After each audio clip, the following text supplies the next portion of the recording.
Folks, when it walks like a duck, swims like a duck, and quacks like a duck, then most definitely it's a duck. Folks, welcome to the Spot On. And now today, I want us to look into the chilling message from Uhuru Kenyatta to William Ruto.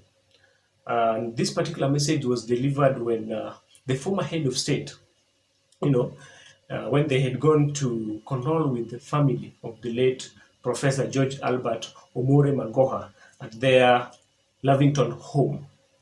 So Uhuru told Ruto that, you know what, you are elected into office to serve the people. Kindly stop cheap rhetorics and focus on service delivery.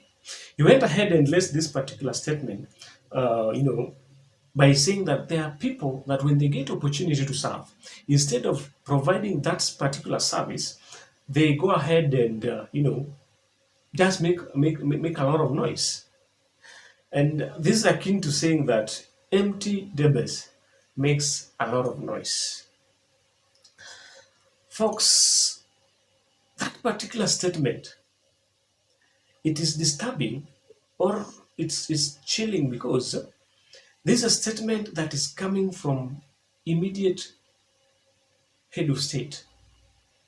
You know, that's one. Number two, in the run-up to the 2022 general election, Uhuru and Ruto were in different camps politically.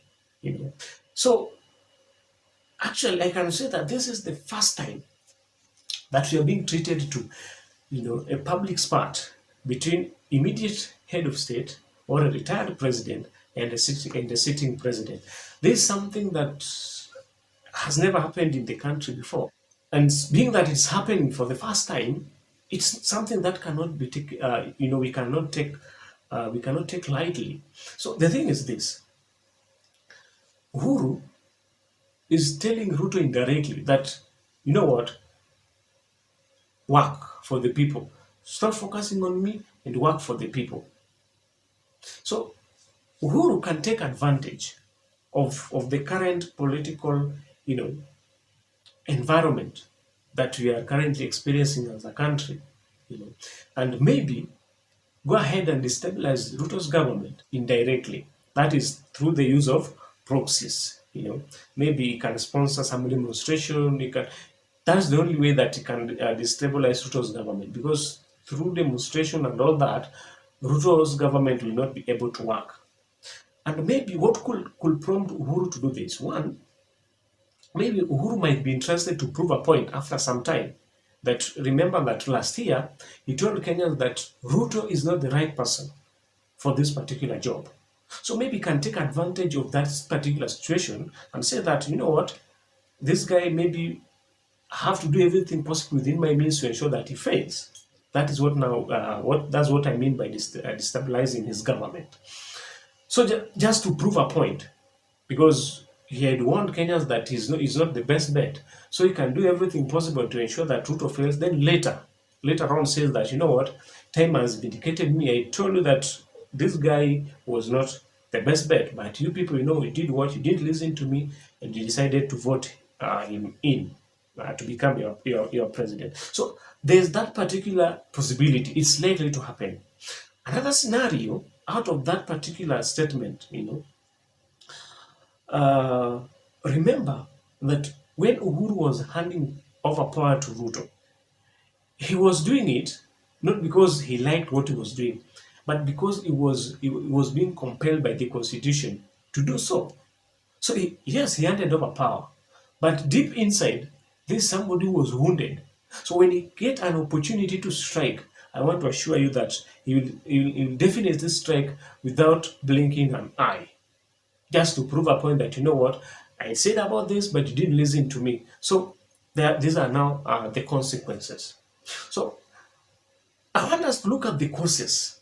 What is the reason? What is the main reason as to why we are being treated to what we've been seeing for the past 3 or 4 days ago? So folks, before we look into that, if you are watching this particular video for the first time, kindly just take 2 seconds of your time subscribe to this channel, because through your subscription is what is going to make this particular channel to grow. After you've subscribed, kindly like the video, because through you liking the video, this particular video is going to reach as many people as possible.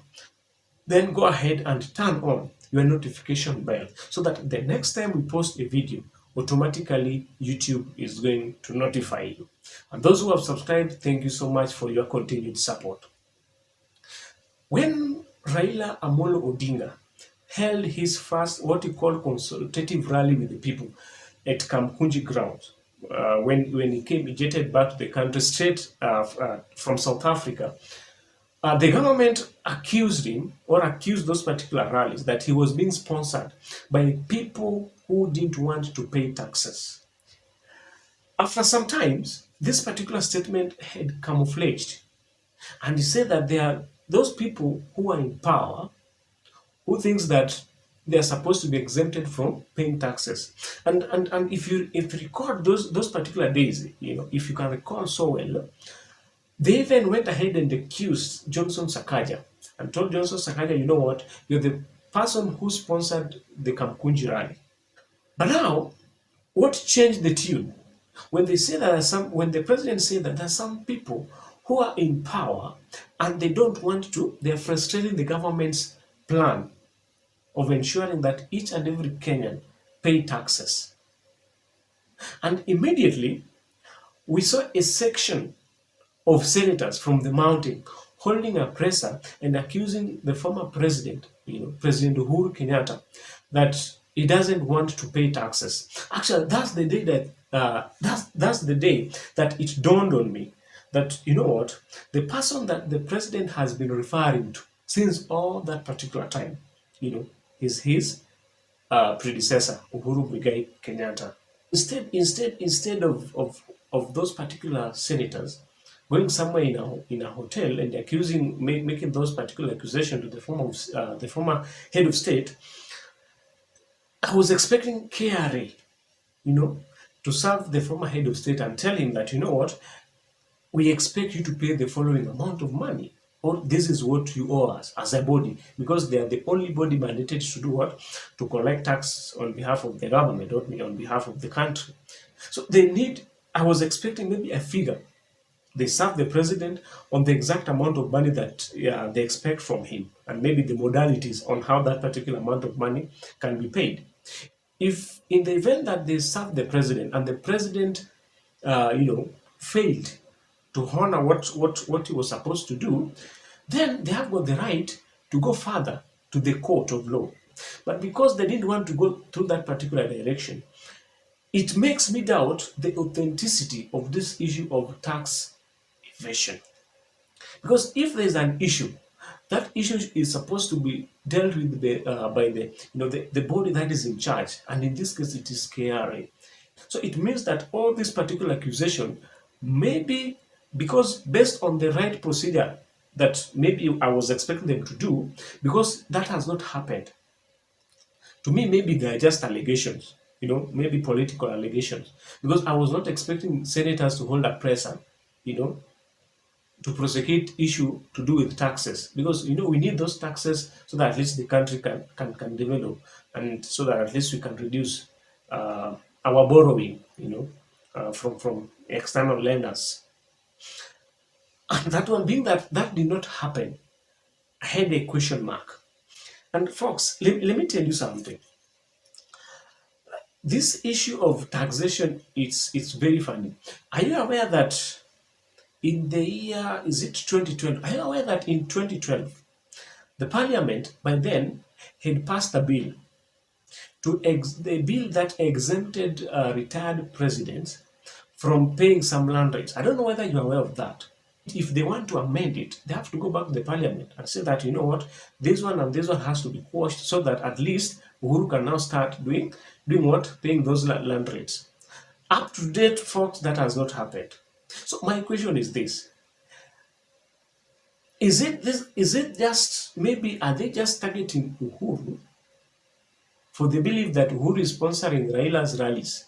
Maybe are they just targeting, because if they were so serious about these particular issues, they have said, one, KRA could have served Uhuru, with the exact amount that is needed from him. That one we have not seen. Two, in the event that Uhuru fails, we could have seen maybe a court order, him being served by a court order. We have not seen that. Three, there's a bill in 2012 which was passed into law the same year that exempt retired president from paying some land rates. That particular bill was signed into law. Folks, that particular law has not been, it has not been amended in any way, in one way or the other.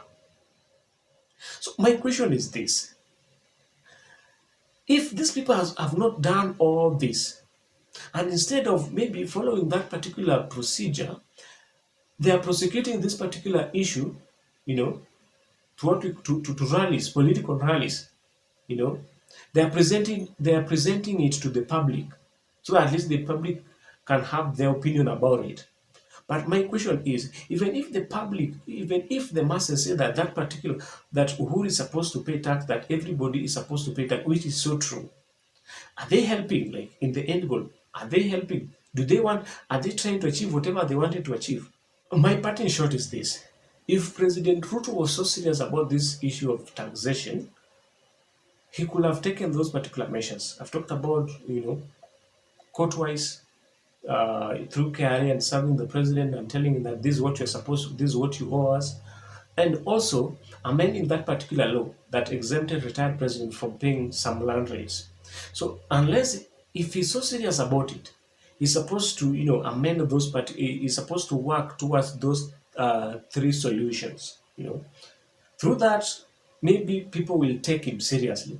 But without doing any of those, and still, and making pronouncement on rallies about the issue of taxation and how other elected leaders doesn't want to pay taxes, I don't think that maybe that's necessary.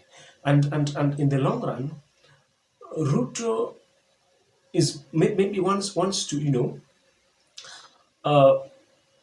he wants to fight, politically fight Uhuru Kenyatta, and he's doing this through the use of taxes, which maybe so that at least maybe the public and maybe to his supporters can maybe buy the idea.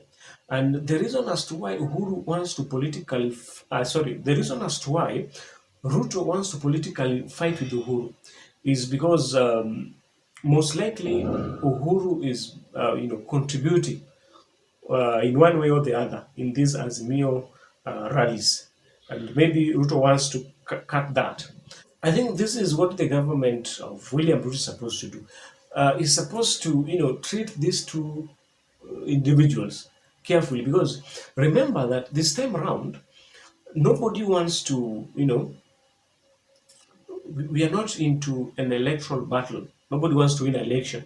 We are done with the election, and what we want right now is service delivery. And as the president, for you to deliver that particular service effectively, you need a humble working environment.